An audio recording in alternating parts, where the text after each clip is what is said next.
Good morning, everyone. I am Sherman D. Manning, joining you live from Los Angeles, California, in the United States of America. What are we going to do about North Korea? The strategic patience of the Obama administration, which piggybacked off of the strategic patience of the Bush administration, which in turn piggybacked off of the strategic patience of the Clinton administration. This strategic patience has apparently and seemingly worn thin, and it would appear that it is almost shoot or dribble time with the North Koreans. There seems to be a conflict on the horizon, and I would like to know what you think we should do about it.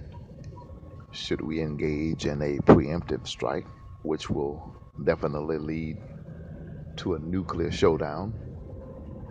Should we allow the madman Kim Jong-un to continue to build up his stockpile and to continue to manufacture a weapon, a missile that will reach the shores of the United States of America, thereby threatening its citizens, the safety and the security of this country? What should we do? That is the question of the hour. And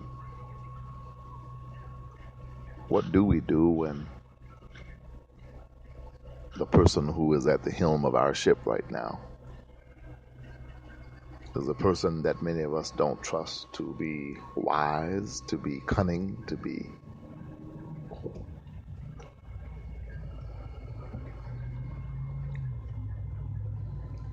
forceful, but stern, disciplined, and strict? What do we do?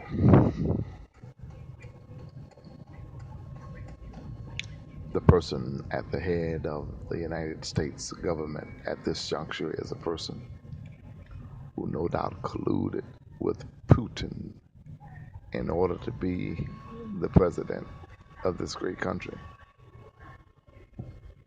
With Putin, it's all about the oil. It's all about the money. And there are some projects which were suspended, delayed, and denied by the Obama administration that could definitely be given the green light under the Trump administration.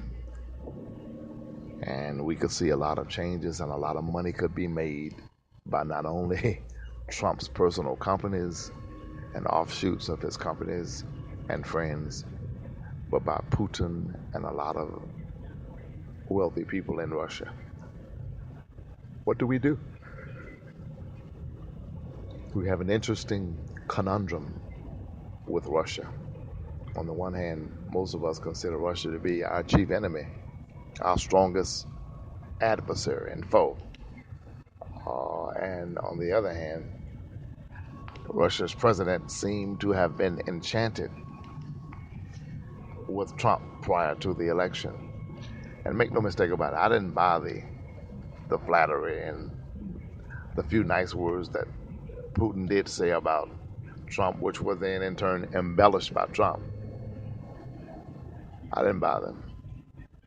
I didn't see them as a sign of Putin's admiration for Trump, nor did I see it as a sign that Putin wanted to work with the Trump administration. I saw it as manipulation.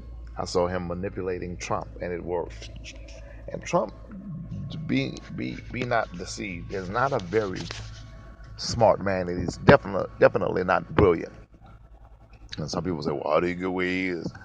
He got where he was on the backs of not paying poor people, not paying Hispanics who were contractually and legally hired to do work for him, He got where he is by knowing something about real estate. And that's what people don't seem to understand. You can know something about a subject and become wealthy. And that doesn't mean that you are a smart, overall, well rounded person. Just because I'm smart in one area does not mean I'm smart in another area. Just because I know real estate does not mean I know government. And he definitely did not know government. And so all I'm getting at is that there are a lot of rappers who are rich, but people would not call them brilliant. They wouldn't call them smart. They might be brilliant in their area of expertise. He might be able to put a rap together unlike anything you've ever heard before. But that does not mean he can put a government together. It does not mean he can put a city government together, a state government together, and definitely not a United States government together, a federal government together. And so I think a lot of people confuse that. They think that because you have some money, and even he embellishes what he has, but because you have some money, and because we consider you to be a mover and a shaker and wealthy as a realtor, that in turn translates into your brilliance as a government servant, as a government official. That's a stretch. Donald is not a smart man. Excuse me. He's not.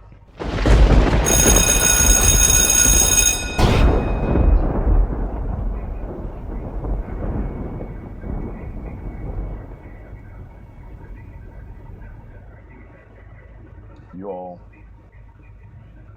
pause for a moment for station identification and a shameless plug.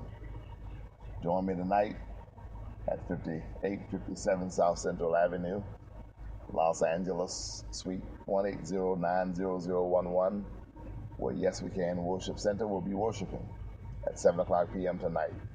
We'll be giving away free food and we'll be giving away money tonight. Yes We Can Worship Center, 5857 South Central Avenue. We're at the corner of South Central and Slauson. We're behind CVS Drugstore right next door to Cricket. Join us tonight for 1 hour power at 7 o'clock p.m.